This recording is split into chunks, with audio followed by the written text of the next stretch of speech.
नमस्कार दोस्तों, मैं हूं मनोज कुमार गुप्ता। आप देख रहे हैं मेरे चैनल को जिसका नाम है रेगुलर क्लासेस फॉर अकाउंट और सामने है इसमें मैनेजमेंट अकाउंट केजी पब्लिकेशन से और चैप्टर चल रहा है रेशो एनालिसिस और उसका क्वेश्चन नंबर 13 चलेगा।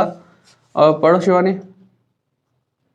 Assuming the current ratio as true, as stated in each of the following cases, whether the current ratio will improve or decline or will no change, हाँ no change. हाँ, तो कुछ हमें point दे रखे हैं कि जैसे payment of current liability, purchase of fix assets, cash collected from customer, bill receiver dishonour हो गया है, उस केस में क्या होगा, और ये आपका इशू ऑफ न्यू शेयर है ना।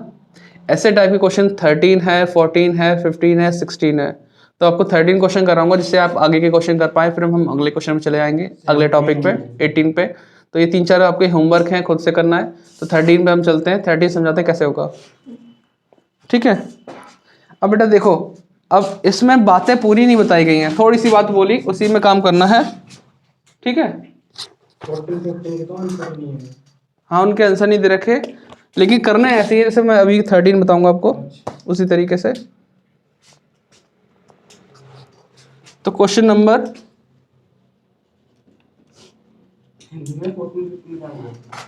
13 हिंदी की बुक में है क्या आंसर, वैसे किसी और के नहीं है?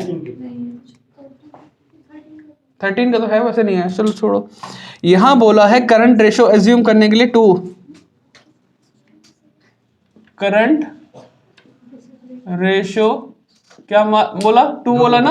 हम इसे 2:1 बोलते हैं। क्या बोलते हैं? 2:1। 2 अकेला जब भी होता है तो हम उसे रेशो 1 के हिसाब से मानते हैं, ठीक है। ये हो गया हमारा करंट रेशो। अब करंट रेशो 2:1 कब आया होगा, ये तो अभी सिंपल इतना बोल रखा है, हमें खुद से एज्यूम करना पड़े सारा काम कि करंट रेशो 2:1 है। इसका फॉर्मूला होता है CR equals to current assets upon current liability. तो यहाँ पे करंट एसेट्स होंगी, हमने एज्यूम कर लिया कि 20,000 होंगी। कितनी होंगी? 20,000। और करंट लायबिलिटी कितनी होंगी? 10,000। और जब हम इसको यहाँ फिट करेंगे 20,000 डिवाइड बाय 10,000 तो क्या आ जाएगा? 2:1। मतलब सही चल रहा है सब किताब। ये हमने सब एज्यूम किया कि 2:1 आने के लिए हमें अमाउंट, एसेट्स की अमाउंट डबल रखनी होगी किससे? करंट लायबिलिटी से। चाहे वो 10,000 20,000 मान लो या फिर 5,000 10,000 मान लो, कुछ भी कर सकता हूँ। रेशो ऐसी अमाउंट मानो जिसे काट पीट के रेशो 2:1 आए। अब आता है पहला पॉइंट। फर्स्ट पॉइंट है payment of current liability. First, payment of current liability. अब करंट लायबिलिटी कितनी पे की ये भी नहीं बोल रखा इसमें, लेकिन ये बताया है, पूछा है आपसे कि करंट लायबिलिटी की पेमेंट करने से क्या असर होगा इस रेशो में, बढ़ जाएगा, कम हो जाएगा या कोई चेंजेस नहीं होगा, ठीक है। अब करंट लायबिलिटी की पेमेंट नहीं बोली, हम खुद से मान लेते हैं, लेकिन वो अमाउंट मानेंगे जो इससे कम होगी। सामने देखो श्रुति, ऐसी अमाउंट मानेंगे जो इसमें अमाउंट दे रही है उससे कम होगी। अब मैं मानता हूं कि करंट लायबिलिटी की पेमेंट की है मैंने कितनी? 5,000 रुपए। कितनी की है? 5,000। अब ऐसा करने से इस रेशियो पे क्या फर्क पड़ेगा? Current ratio equals to current assets upon current liability, जो कि कितना था? 20,000 थी ना करंट एसेट्स, और करंट लायबिलिटी कितनी थी? 10,000। मतलब यहाँ पे जो हमने सेम चीज उतार दी। अब पेमेंट कितनी कर रहे हैं हम? 5,000 कर रहे हैं। किसी भी करंट लायबिलिटी की पेमेंट करने से क्या होता है? करंट लायबिलिटी कम होती है। और पेमेंट हमेशा कैसे होती है उन चीजों की? या तो कैश में या फिर चेक से। कैश से होगी तो कैश बैलेंस कम हो जाएगा, और चेक से होगी तो बैंक बैलेंस कम होगा। तो कुल मिला के जब भी हम कैश की पेमेंट करते हैं तो हमारा एसेट्स कम होगा, करंट एसेट्स, और लायबिलिटी की जो पेमेंट एक्चुअली होगी तो लायबिलिटी भी कम होगी। इसका मतलब है 5,000 से लायबिलिटी भी कम होगी और करंट एसेट्स भी। दोनों में क्यों? भैया कैश में पेमेंट करा तो करंट एसेट्स कैसे कम होंगे? कैश में अगर पेमेंट करा तो करंट एसेट्स कैसे कम होंगे? देखो, एक आपने शायद 12th में 11th में किया होगा, अकाउंटिंग इक्वेशन एक चैप्टर था, करा होगा, स्टार्टिंग में ही था भाई अकाउंटिंग इक्वेशन। उसमें कुछ इस तरह से होता था, assets equals to liabilities plus capital. इस टाइप का एक चैप्टर होता था 11th में, जहां पे हम एक हिसाब लगाते थे कि करंट लायबिलिटी की पेमेंट करने पे, अब हम किसी क्रेडिटर को पेमेंट कर रहे हैं, मान लो क्रेडिटर को पेमेंट किया तो क्रेडिटर का बैलेंस जो भी होगा वो हमारा क्या होगा, 5,000 से कम हो जाएगा। भाई किसी क्रेडिटर को पैसे चुकाओगे तो 5,000 रुपये क्रेडिटर को दिए तो क्रेडिटर हमारा बैलेंस कम हो गया, तो जो रुपए वाला बैलेंस था वो भी तो कम होगा, क्योंकि जो पेमेंट की है वो कैश में तो की होगी। तो हमारा इस पॉइंट का असर क्या हुआ, कैश भी कम हुआ और क्रेडिटर भी कम हुआ। और कैश किस में आता है, करंट एसेट्स में। क्रेडिटर किस में आता है, करंट लायबिलिटी में। तो ये सब मानना पड़ेगा, एजम्पशन पे चलेगा काम कि आपने पेमेंट किया है, कितना पेमेंट किया है। तो मैंने माना कि 5,000 का पेमेंट किया है, जिससे हमारी करंट एसेट्स भी कम हुई, क्योंकि कैश का नाम करंट एसेट्स में आता है। और क्रेडिटर को पेमेंट कर रहे हैं या करंट लायबिलिटी में कोई भी पेमेंट कर रहे हैं, बीपी को पेमेंट कर रहे हैं, तो अमाउंट भी लायबिलिटी में से कम होगी। अगर इसमें तो ये नहीं लिखा ना कैश से करा है, यस, चेक से भी तो कर सकते हाँ, चेक से कर सकते हैं तो बैंक बैलेंस कम होगा। हाँ। कैश से करेंगे तो कैश बैलेंस, और चेक से करेंगे तो बैंक बैलेंस, लेकिन दोनों चीज करंट एसेट्स में होती नहीं होती। हाँ। मैंने मैंने जो फॉर्मूला लिखा है करंट रेशियो का, उसमें नीचे लिखा है करंट एसेट्स में कितनी चीज आती है, बहुत सारी चीज, कैश, बैंक, है ना, स्टॉक, डेटर, प्रीपेड एक्सपेंसेस वगैरह वगैरह, ये सब आते हैं। करंट लायबिलिटी में कितनी चीज आती है, बहुत सारी चीज में भी आती हैं। तो उसी हिसाब से कुछ अमाउंट हमने यहाँ माइनस की, कुछ अमाउंट यहाँ माइनस की, क्योंकि हम जब पेमेंट करते हैं तो करंट लायबिलिटी भी कम होती है और करंट एसेट भी सेम अमाउंट से होती है। तो अब यहाँ क्या बचा हमारे पास, 15,000, और यहाँ कितना बचा, 5,000। अगर अब काटते हैं तो 1 और यहाँ कितना आता है, 3। तो पहले से रेशो बढ़ रहा है या कम हो रहा है, पहले 2 था, अब कितना हो गया, 3। तो इसका आंसर है इम्प्रूव हुआ। रेशो क्या हुआ, करंट रेशो इम्प्रूव। तो यहाँ पे एक्स्ट्रा एफर्ट दिखाना पड़ेगा इन क्वेश्चनों को समझने और करने के लिए, ज़्यादा इसलिए चक्कर में नहीं पड़ेंगे। एक क्वेश्चन कराएंगे जिससे कि आपको समझ में आ जाए ऐसे से करते हैं, अगर आ जाए क्वेश्चन पेपर में तो करना, वरना तो कोई ज़्यादा दिक्कत नहीं है। अब आते हैं दूसरे पॉइंट पे। अभी दूसरे पॉइंट से कुछ कुछ आइडिया लग जाएगा आपको। इसमें लिखा है परचेज ऑफ फिक्स्ड एसेट्स। अब सोचो, एसेट्स के अंदर अगर बैलेंस शीट में ध्यान दिलाऊं तो 2 कैटेगरी होती है, एक करंट एसेट्स, एक नॉन करंट होती ना, करंट और नॉन करंट। करंट मैं बताया हमें करंट से काम है। नॉन करंट में क्या होता है, फिक्स एसेट्स होती है, जैसे कि हमारा प्लांट, मशीनरी, बिल्डिंग वगैरह। तो हमने क्या खरीदा है, फिक्स एसेट्स खरीदी। तो फिक्स एसेट्स खरीदने से इस पे कोई फर्क पड़ा लायबिलिटी पे, कोई लायबिलिटी बढ़ी, कोई लायबिलिटी घटी, नहीं। लेकिन करंट एसेट्स पे क्या फर्क पड़ा, एक एसेट्स आई है फिक्स एसेट्स, लेकिन वो करंट एसेट्स के तो कैटेगरी से बिल्कुल बाहर है, लेकिन पैसा गया है, क्योंकि खरीदने के लिए क्या लगता है, पैसा। तो कैश कम होगा। तो हम इसमें कह सकते हैं कि जो हमारी करंट एसेट्स पहले थी 20,000 और लायबिलिटी थी 10,000, अब मुझे अमाउंट जो एज्यूम करनी पड़ेगी फिक्स एसेट्स की, वो एज्यूम करनी पड़ेगी इन अमाउंट से कम, 20,000 से कम। मैं मानता हूं कि मैंने चलो 5,000 का ही क्या खरीदा, फिक्स एसेट्स। कितने खरीदा, 5,000 का।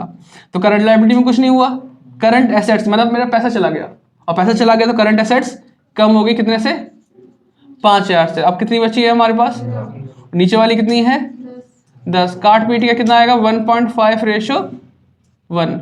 जो पहले कितना रेशो था, 2:1। तो 2 से निकालना जरूरी नहीं है, जैसे 3 और 2 भी हो सकता है। नहीं, सब एक बार में ही काटना होता है, नीचे वाली संख्या एक बार में काटनी है, चाहे ऊपर वाली फिर पॉइंट में आए कुछ भी आए। हाँ, जैसे नीचे 0 काट दी, 10 से कम 10 और से काटा तो 1.5 आया। तो यहाँ पे क्या हो रहा है, डिक्लाइन हो रहा है, कम मतलब कम हो रहा है। ठीक है, एक सेकंड। तो बच्चों यहाँ पे ये चीज डिक्लाइन हुई है। आंसर चेक करो क्या लिखा है, डिक्लाइन। ठीक है, तो हमारा पहले से रेशो कम हो गया। अब थोड़ा और आगे चलते हैं। इसमें लिखा cash collected from customer, third point, कि हमें कस्टमर से पैसे मिले। ओहो, ठीक है। तो थर्ड पॉइंट हल्का पड़ गया ना, आराम करने देते थे।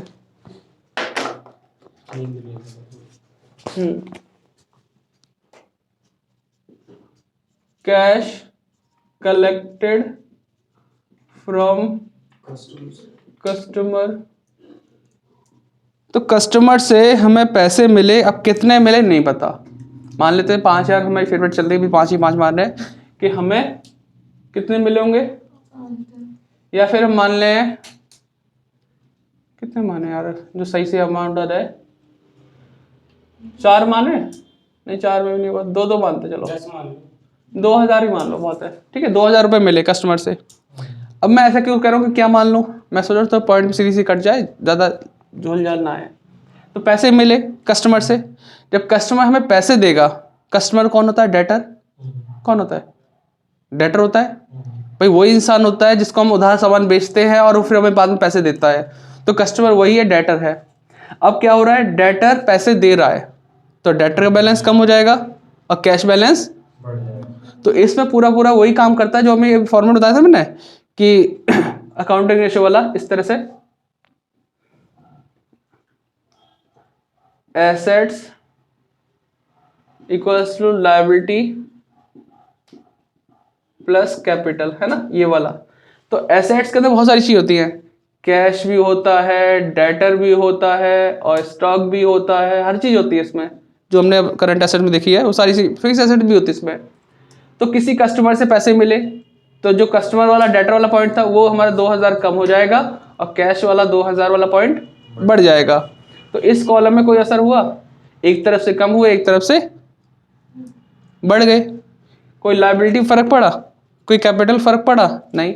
तो हम बात कर रहे हैं सिर्फ किसकी, कि हमारे पास जो रेशो है current assets upon current liability. तो करंट एसेट्स कितनी थी?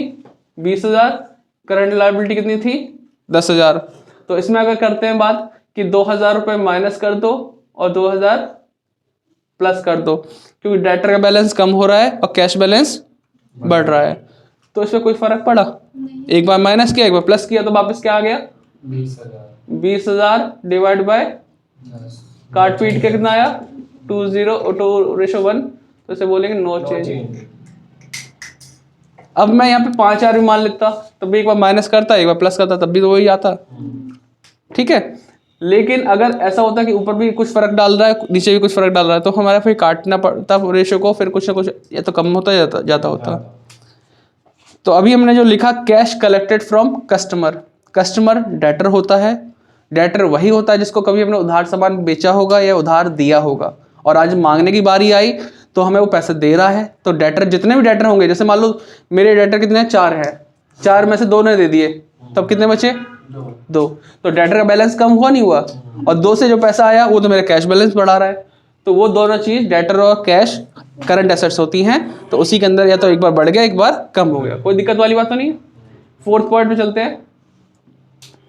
आराम से समझा रहा हूँ कि ये चीज जल्दबाजी में होती ही नहीं है, ये समझानी पड़ती है ना। अब है बिल रिसीवेबल डिसऑनर। अब देखो इसमें सब पुरानी यादें ताजा हो रही हैं। बिल रिसीवेबल डिसऑनर की बात करूंगा तो मुझे थोड़ा पुराना ज्ञान देना पड़ेगा, 11th वाला। आते हैं जरा। तो बिल, अब 11th में सबने समझा तो होगा इसी, लेकिन याद नहीं होगा क्योंकि बहुत साल पहले किया। तुम बीकॉम फाइनल ईयर में हो, 11th मतलब 4 साल पुरानी। बिल रिसीवेबल डिसऑनर, ठीक है। वही करंट एसेट्स में 10,000 20,000 लिख देता हूँ, करंट लायबिलिटी 10,000 लिख देता हूँ। अब फर्क क्या पड़ता है वो देखो। मैं थोड़ा सा पुराना चलता हूँ, पुराने ज्ञान पे, इसे रख लेना। हाँ, बिल रिसीवेबल क्या होता है? बिल रिसीवेबल एक ऐसा बिल होता है जिस पे हमें पेमेंट रिसीव होती है। जब कोई सेलर सामान सेल करता है, कुछ दिन के लिए अगर करता है, जैसे भाई आज सामान कर दिया, 3-4 दिन में पेमेंट मिल जाएगी, तो सामने वाले के लिए वो हम मानते हैं वो डेटर है, पेमेंट कर देगा, तो डेटर बढ़ गया, ये सब कर दिया। लेकिन सामने वाला कहे कि मैं तो 3 महीने बाद पेमेंट करूँगा, तो उसे याद रखने के लिए बिल क्रिएट करना पड़ता है। बिल बनाया तो एक कॉपी हम अपने पास रखेंगे, एक कॉपी उसके पास रखेंगे, और उससे कहेंगे भाई मेरे पास जो कॉपी फोटो कॉपी से साइन कर दे कि हाँ तुम 3 महीने बाद पेमेंट कर दोगे। तो जो बिल मेरे पास है वो BR है और जिसके पास है वो बिल पेबल है, BP। ये क्लियर हो गया। अब वो कह रहा है मैं 3 महीने बाद पेमेंट करूंगा, मुझे चाहिए आज की आज, तो मैं क्या कर सकता हूँ, उस बिल को बैंक के पास ले जाऊंगा, कह दूंगा थोड़ा कम पैसा दे दो लेकिन पैसा दे दो, थोड़ा कम दे दो लेकिन पैसा दे दो। तो उसको बोलते हैं बिल को डिस्काउंट कराना, ठीक है। तो बिल को डिस्काउंट कराना, तो मैं मान लेता हूँ मैंने डिस्काउंट ही कराया।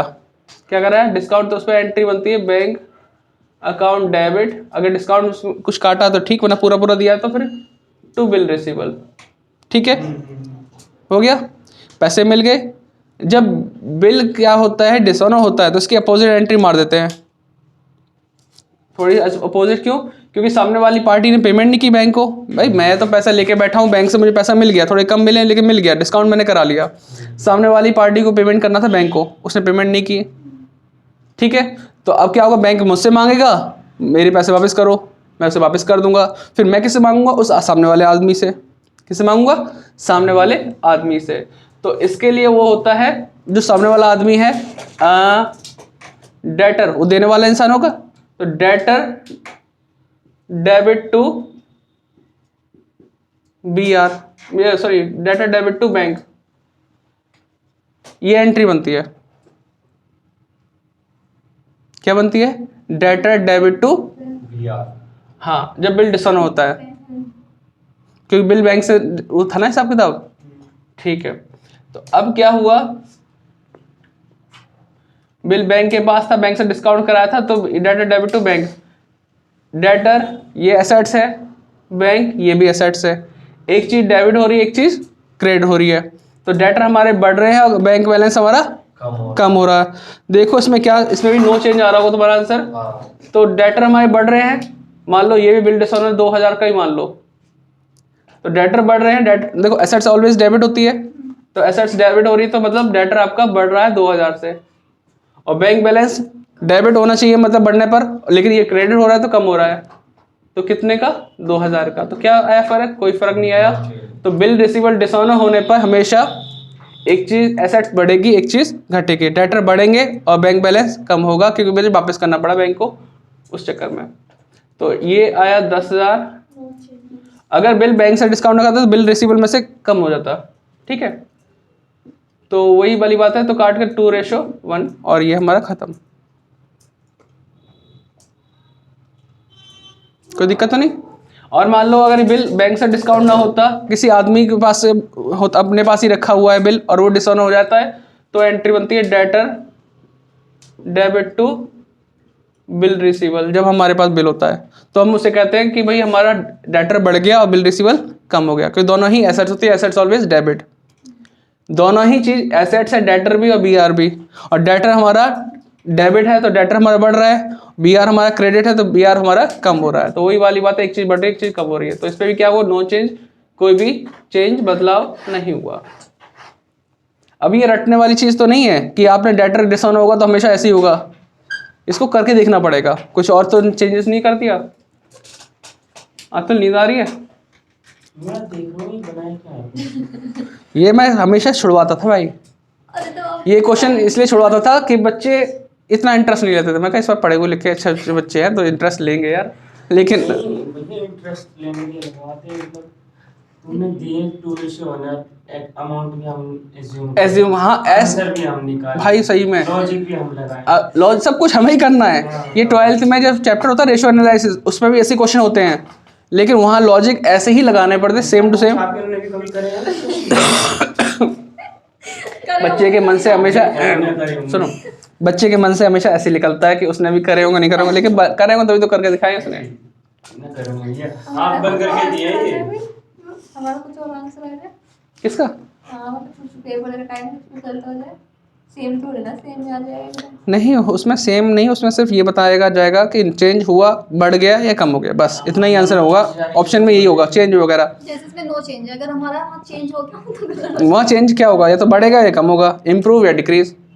तो हमें ध्यान देखना पड़ेगा कि हम जब ये सब काम करते हैं, इससे एसेट्स में ही अगर कुछ हो रहा है कम ज़्यादा तो नो चेंज है। अगर एसेट्स कम हो रही है और ये भी कम हो रही है तो भी एक बार को कम ज़्यादा वो चेक करना पड़ेगा। जैसे दोनों ही कम हुई थी तो इम्प्रूव हुआ था, तो देखना पड़ेगा हमें, माइनस करके कोई एज्यूम करके तभी होगा। अब अगला देखो, एक बार लास्ट है, इसे फिर करते हैं। ये सब देखने में मैं खुश होता हूँ कि एमसीक्यू में हाँ, इशू ऑफ न्यू शेयर। हाँ, इशू ऑफ न्यू शेयर। अब बात आती है, अपने शेयर तो इशू करना सीख ही लिया कॉर्पोरेट वाली, उसमें जब हम शेयर इशू करते हैं तो हमें क्या मिलता है? उस पर वो मिलता है बाद में पैसे मिलते हैं, बाद में पैसे मिलते हैं। और शेयर इशू करने वो लायबिलिटी में आ जाती है, शेयर कैपिटल, है ना। करंट लायबिलिटी तो नहीं आती कभी, शेयर होल्डर फंड में आता है, करंट लायबिलिटी उसका कोई लेना देना नहीं है। तो वही लिखते हैं 20,000। भाई यार ये तो सूख गया, ये 10,000, 20,000 और 10,000, ठीक है। अगर शेयर इशू किए हैं मैंने, मान लो 10,000 के कर लिए, तो मेरे 10,000 बढ़ जाएंगे। करंट एसेट्स में कैश के नाम पे 10,000 बढ़ जाएंगे और 10,000 की कैपिटल बढ़ेगी। वो भी कौन सी कैपिटल? शेयर होल्डर फंड में आती है। करंट लायबिलिटीज का कोई लेना देना नहीं है, नीचे कुछ भी चेंजेस नहीं हुआ। अब ये क्या आया? 30,000 ऊपर और नीचे 10 तो काट पीट के क्या आएगा? 3:1 तो पहले से बड़ा है घटा? हाँ, तो देखो इम्प्रूव आ गया, उस पर लिखा हुआ इम्प्रूव, और इस पे क्या था? No change. तो इस आफत को इतना ही करते हैं, ज़्यादा आगे नहीं करते हैं, मतलब है मतलब हमसे नहीं होगी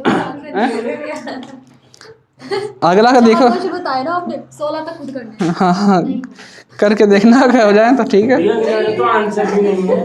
देखो कम से कम उसमें नो चेंज और नो चेंज बढ़ के हम दिमाग पे रखते हैं, कम अमाउंट डालिए ज्यादा अमाउंट डालिए। उनने सोचा कि यार छोड़ो यार, बच्चे बहुत, हाँ नहीं करने दो। नहीं 14 अगर देखा जाए वहाँ करंट रेशो और क्विक रेशो का रेशो दे रखा है। अब किस पे फर्क होगा, कितना फर्क होगा, वो बताना पड़ेगा। हाँ तो देखो हमें बताते हैं चेंज नो चेंज, तो मैं अमाउंट कम ज्यादा करके निकाल लेता हूँ। समझ रहे हो? चलो वैसे वीडियो को ये एंड करता हूँ, फिर आगे देखते हैं, बाकी बच्चे करेंगे खुद से। ठीक है, बाय बाय। 21 मिनट की हो गई।